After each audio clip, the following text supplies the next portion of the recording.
got our guest about to come on here right now, man. So we gonna bring him in, man. This is a friend of the program, man. The one and only Jason Goff. If you guys are living under a rock and you don't know this guy, I don't know what to tell you.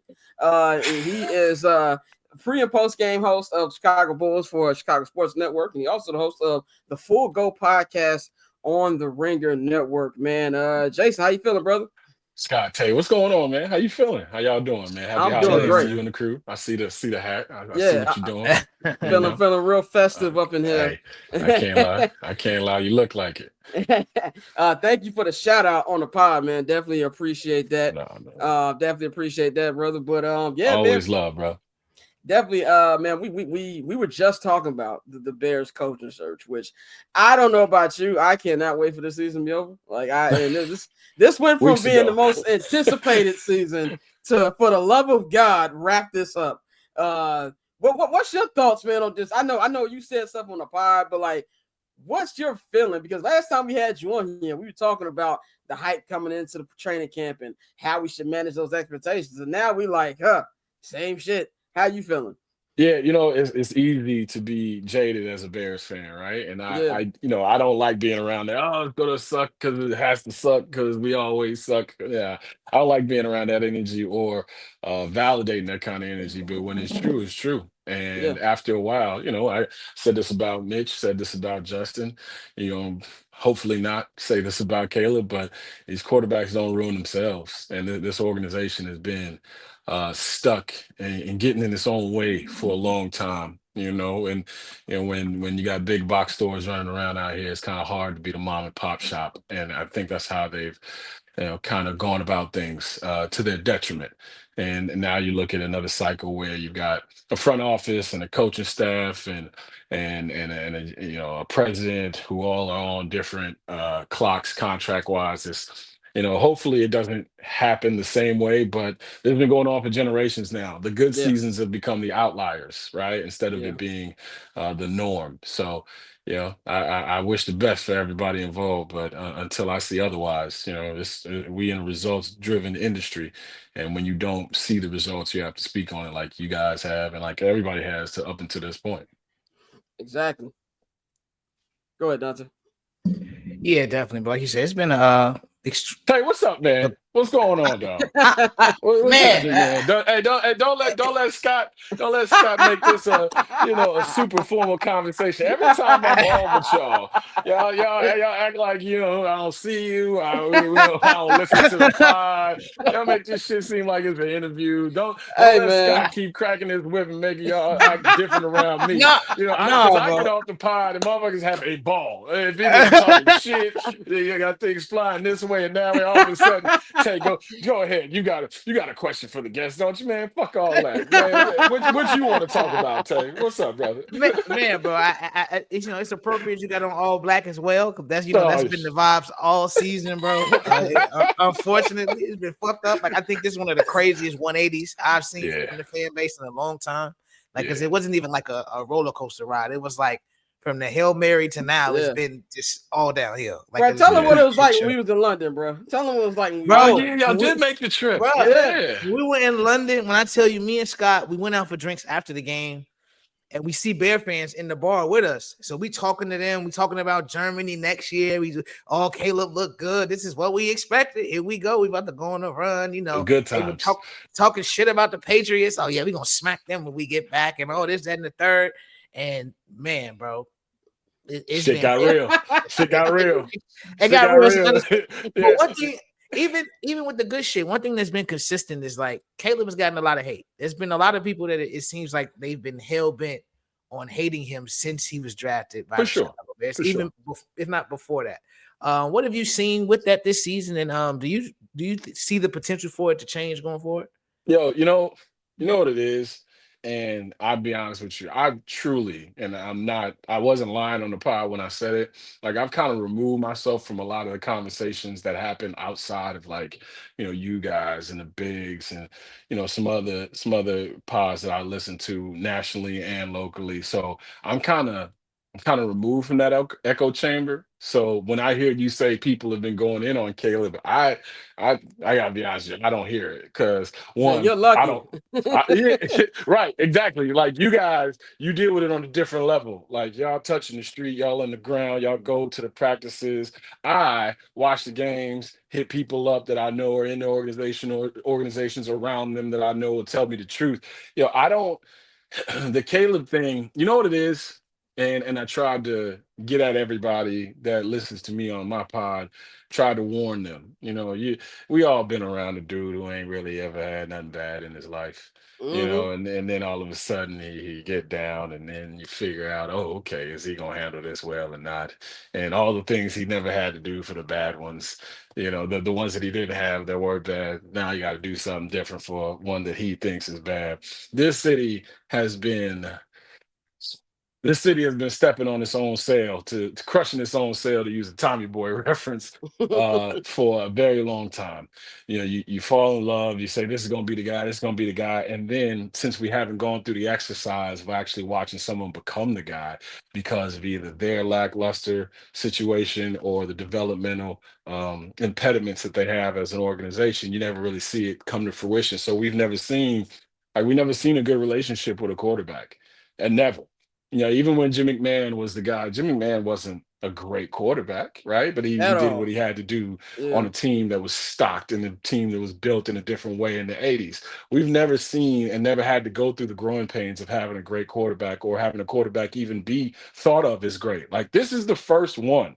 This is the first one. Yeah. Because Justin Fields was the first one in my generation that you drafted and go, okay, this is going to be the dude that you developed that I was like excited about. Right? It's a brother. It's a dude who's done it on a big stage, a couple of different big schools in Georgia, and then transferring to Ohio State. Did it in the Big Ten. Did it against Alabama. Like he did it on some big stages. So you're like, okay, this is the first time that you're going through a little courting phase. You get to watch them stumble. You get to watch them get used to the professional life, and that thing got turned upside down the moment Matt Nagy wanted to play Andy Dalton because he knew he needed to win some games, right? So now we Yeah. come into this one, and immediately you get the people like there's a generational clash where it's like old school Bear fans who've never seen, let's face it, never seen a quarterback have a sense of their own style or Yeah. how they do things, and the dudes who always decry the younger generation. You had a bunch of those people who had already been taken, I won't say taken to task, but those people had already been tested in terms of what they should and could believe in, and have always come up that you shouldn't believe in this because of the results. Now you throw that up against a guy who's from this new generation who doesn't do things the way that you would like him to do, and on top of it, the nation is watching you every step of the way. So it's been a weird, from my vantage point, a weird relationship. You can't tell me that Caleb Williams isn't good at football, Right. but there are going to be some things where you go through the growing pains, right? You're gonna have to figure out what he can't do. And during that process, you're gonna have to not panic. Like Yeah. this whole year for me, they won that first game against the Titans. You had people walking away from Soldier Field talking about 13-4, 12-5. And I'm like, hey, slow that shit down, right? Like let's act like we've been around a bad one before too, Yeah. right? Like even if you never had one, let's act like you know how to pull Act out a like you've chair. been there. Yeah. Exactly. Oh no, that And was Bears me. That fans, was me. That was yeah, me. and I was Bears, I and was not. I have not been here before. I was yeah, ready to put my wallet on the table. Take what you let's need. kick It's, it, it's all right? yours. Let's Hey, kick it. Let's do our everything. thing. Speaking of Everything. speaking of wallet, Dante did have a nice night that last night in London. Hey man, let me tell you, London, Man, London, London will catch you up. London to do. London is a beautiful place, man. London is Hey, an amazing place. I had a great time out there. I like the football team ain't gonna make me not have a good time out here. But yeah, I wish I didn't have to see the Caleb stuff, and I try to not look at it. It always gets retweeted into my timeline. It's never the people I follow. It's always people they retweet, or Explore page is the yeah, worst, or the For You page. You might no, wake up for one you, Oh pay yeah. morning the devil. and you see something 9 hours ago, and it's like, okay, now I gotta see this. So it's just too much. And I'm with you. Like, you can't watch what he's been doing and say that the boy can't play. Yeah, Like, that's crazy. it's there stuff that he's got to work on 100%. But and now I understand the bars in hell. He's having one of the best statistical years for Bears quarterbacks. I feel like we got to keep that a little bit in there too. And I got a question for you that's also non-sports that I think you're gonna like. But let's do it. Just quickly, one last thing on the Bears. Just what are you putting the percentage chance that in about 2.5 weeks that Ryan Poles is looking on LinkedIn for a new job? Where are you putting that percentage at? Hey, it's a lot higher than it was going into this season. I know that for sure. That man got sat there. You just the attire alone. When you sitting at a press conference and you got the quarter zip like you Mike Wilbon, and he's sitting over here in a $4,000 or $5,000 suit, big old fish head tie. Like it looked like a stunning. Right. Yeah. And I'm gonna be real. Like I said, I don't hear what gets said outside of my little silo of people that I listen to. But I know Kevin Warren has caught a lot of hell.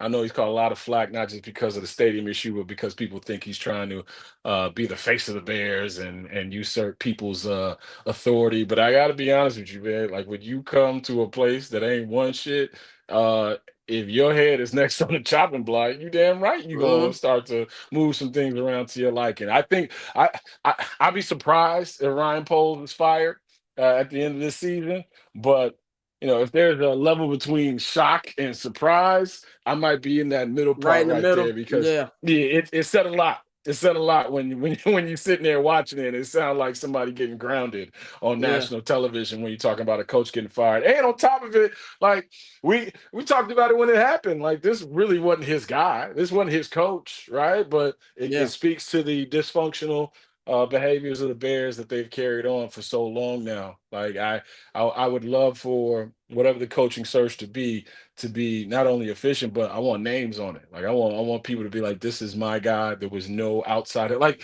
I keep mentioning it. If I ran a cleaners for 100 years, or if I sold dope for 100 years, and my son or my family don't know how to wash and fold or do something or sell dope, like at what point am I going to stop going outside to help with the family business? And then these consultants, whether it be Ernie Accorsi or Bill Polian or anybody in between, they've led you astray. They've led you to picking coaches that didn't have previous experience, that you thought was cool, but ended up not being the answer. And ever since Lovie Smith, we've seen coaches come in and out of here. And I mean, let's face it, you got another quarterback who's going to be on his second head coach and his second offensive play caller in his second year. I mean, it's been documented, it's been detailed. So some of that lands on the organization, a lot of that lands on the organization. But at the same time, if you're Ryan Poles, you were in a position to take this job.